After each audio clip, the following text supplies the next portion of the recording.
come to this activity so that we can try and lure you back into our false church. Like, I'm glad that I don't have to deal with that, but on the other hand, I'm also just like, damn, yeah, they really didn't care about my soul at all. And, yeah. It was all a lie. It was all a lie. Yeah. So, Sister May, I haven't actually met you in person, but you two have quite an interesting story. Could you also tell us a little bit about yourself and sort of your history, who you are, where you come from, without exposing too much information? We want to keep it somewhat anonymous. Yes. Yeah, can do. So maybe you should change your voice as well. I don't think I'm that good. Hello. I mean, I don't have the priesthood, so I'm sorry. You can't speak in tongues. Yeah. Sorry, you miss out on every blessing possible. Oh no. Oh, gosh darn it. But yeah, well, my story's quite similar to Sister Donna's. Except my dad was born into the church, I believe, and my mum was a convert who converted a little bit before she met my dad, which is a whole lot of marriage trauma on its own that I don't want to get into at this point. We'll save that for a later date. But yeah, so I was born under the covenant. I did the whole baptism at 8, special, but yeah, but then it kind of gets interesting when I hit my teen years, because I kind of feel like I started living this double life. You were such a rebel. I know I was. I was living double life, man. Yeah. I was like Hannah Montana dream. Yeah. I like, as soon as I left the house, I'd become this whole other person, and it felt amazing. I loved going to school. I loved going out with my friends because I could, like, I didn't have to have a rod up my ass. Like, I could relax and be myself. Yeah. Yeah. Like, the advantage, I guess, that we have, because we're all in Australia, and I don't know where you went to school, but, like, where we were, well, like, we went to separate schools, but, like, we were, kind of... Both bogan. Yeah, we weren't in... Like, because there's not a lot of Mormons in Australia to begin with, and then particularly for us who, like, didn't come from big cities or whatever, like, there was, I mean, I don't think I had any other Mormons in my schools growing up, except for, like, in primary school up until about grade, like, 5, I think. So, like, after that, the schools that I was in, like, I was the only member, like, me and my siblings, so, like...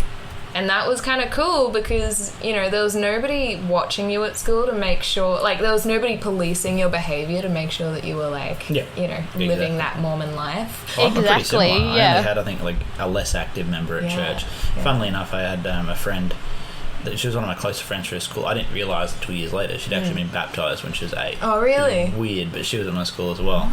Oh. So it's very different to what you hear of the Utah stories. Yeah. Because I feel like if you were in Utah, like, even if you didn't believe in the church or whatever, if everybody else in your school is also Mormon, like, you're just like, well, I just gotta act like they act, otherwise they're gonna, ostracize me or whatever. Get bullied by the Mormons. Mm-hmm. But, like, it's kind of, like, opposite over here, because you're just like, well, I want to act and be, like, with my friends and do the things that they want to do, and, they're not going to want to hang out with me if I'm like, getting up them every time they swear or something. Yeah. And so, like, that school system became a safe place for me as a teenager, because I could go and I didn't have to hide who I was. High school was amazing for me. I loved it. And hate it. I was in detention every lunch, so not surprising. But yeah, you love the people, not the system. Yep.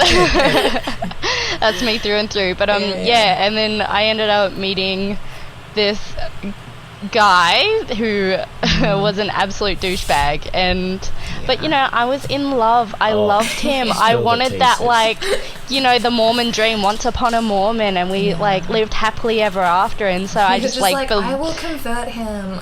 Exactly. Like, I was like, yeah, like, wedding. Flirt to convert, chapter 13 of the Preach My Gospel. Let's go. Like, had him over with the missionaries, because we used to play basketball a lot. Had the missionaries at basketball, was trying to convert him. Ended up having some really traumatic things happen in that relationship that Sister Donna knows about. A fun fact we'll just put in, Sister Donna and I have been friends since we were like 12 or something. Yeah. We met at a youth dance. Oh, yeah! And, I will cherish that memory forever. Yeah. And then I was such an embarrassing, like, teenager. I'm new to this relationship. It's my favourite memory. Oh my gosh. But, yeah, then... Yeah, had some really traumatic things happen, and he was a my real parents. Piece of shit. He was, man. Yeah, but then when my parents found out that, you know, we'd had sex and we weren't married, oh my god, it was not consensual sex, but because I feel like because of the amount of shame that is put on women, particularly about that whole thing.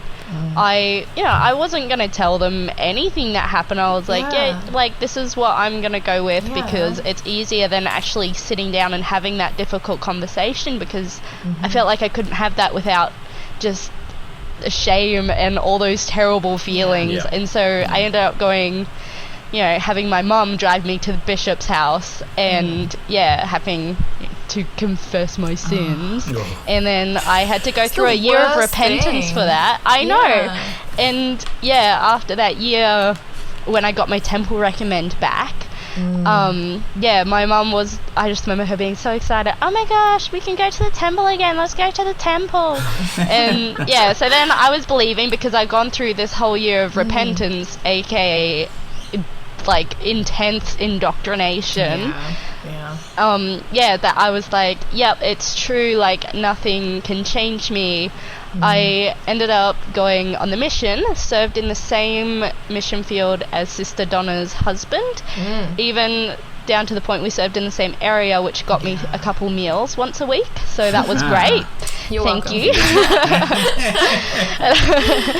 But I remember distinctly being in the mission training center, because my dad is like fully into like deep doctrine, like everything. Like we would read through the Pearl of Great Price, going through like those picture things, and so like I can tell you like so many deep doctrinal whatever you want to call them. But I remember reading through Preach My Gospel and learning about Joseph Smith and thinking, wait, we believe in this? Like I didn't even know the basic truths of the gospel. Like I had no idea that like pretty mumuch anything. Like I had to relearn what we believed as a church in the mission field. Like on like in because we went to like mission prep classes together. Remember that? You think I was paying attention? Yeah, dude. I was more interested. You were hanging out for the snacks at the end. Afterwards. Pretty sure we brought like muffins one time. That was amazing. I love you, but they were the hardest muffins I've had in my life. Well, I never told you that. I'm so sorry. Free food though, so exactly. I'm not complaining. Muffins, yes, please. Oh no. But I remember sitting there and turning to my companion and be like, "Yo, like." Wait, we believe that, like, this is what we're supposed to be doing, like, praying every day, reading our scriptures every day, like, the CTR. I didn't even know that. We're in the same church, right? Like, I know. And I just remember sitting there, like, what the hell? And they're just rolling. I'm on my mission now. I may as well just roll with it, right? Like, oh my god. No going back now. Been through the temple. To teach them again? Yeah, exactly. And then, like, wait, I'm supposed to pray? Literally. I was like so confused. I was like, wait, Joseph Smith? Okay. I feel like you just like mentally clocked out every time you walked into church on Sunday. You're just like, I'm just here to hang out with Sister Donna and, have some free bread. Yeah, literally. Like one of the cool kids. Yeah, what's up? yeah, that was us. Mission, and then we just went and, like, hung out in, like, the nursery. Oh my goodness, yes. Just like, literally, thank God I don't have to go to Relief Society. Ew. Yeah. But yeah, served a mission. I actually really enjoyed my mission. I had a really difficult trainer who, I'll save that whole story for another episode, but yes, my mission was so very traumatic, but I also was able to enjoy it. I had experiences that I enjoyed. I have people that I still really connect with and really love and have a beautiful relationship with these people.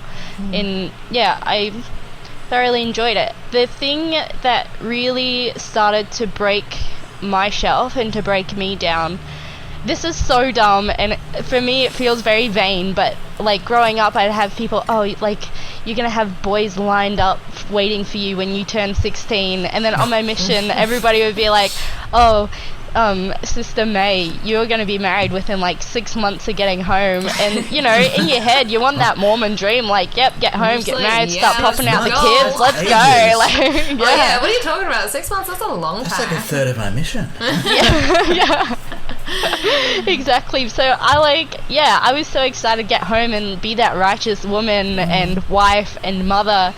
And then I get home and it's just like, you know, the part in like the so comics where it's like literally like crickets chirping, like nothing. There was a couple guys, right? You mean the guy that like kissed me without my permission and then wouldn't stop calling me? I think I stayed at your place after that date, bro. That was I should not have.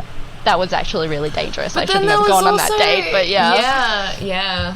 Mormon guys, and then creepy. Yeah, literally, I had another guy that I had met on mission and was pretty close with, dating him, and he ended up messaging one of my other companions asking for nudes, but telling me he's like a worthy priesthood holder, and I was like, okay, you're done. Yep. And then I had that other guy that I shouldn't have gone on a date with, and then I had the Sydney guy that I think we started dating.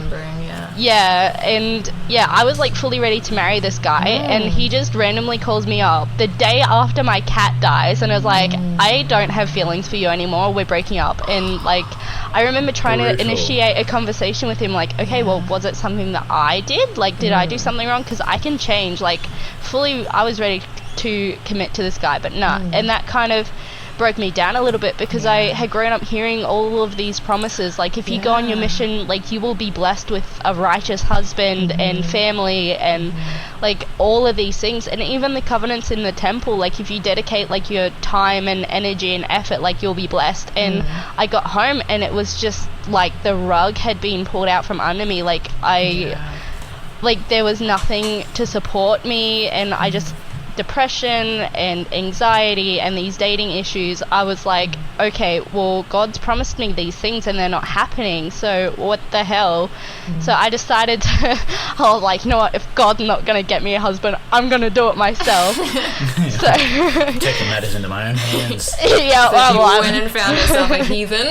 Yeah, I did, yes. I ended up messaging my current partner, who we now have a child together, and ended up, I stopped going to church because I ran away from home, essentially. I moved all my shit out at 11 o'clock at night when no one was home, because that was the only way my mother was going to let me leave the house. She's a narcissist, very controlling. Crazy controlling.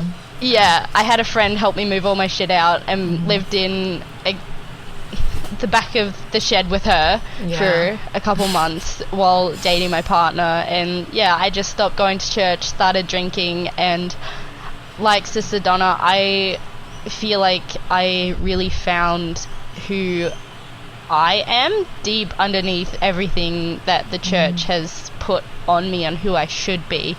And like, I'm still trying to, get rid of all of that, but now dating my current partner, I was always in the back of my mind had, like I might go back eventually because I had these really great experiences on my mission.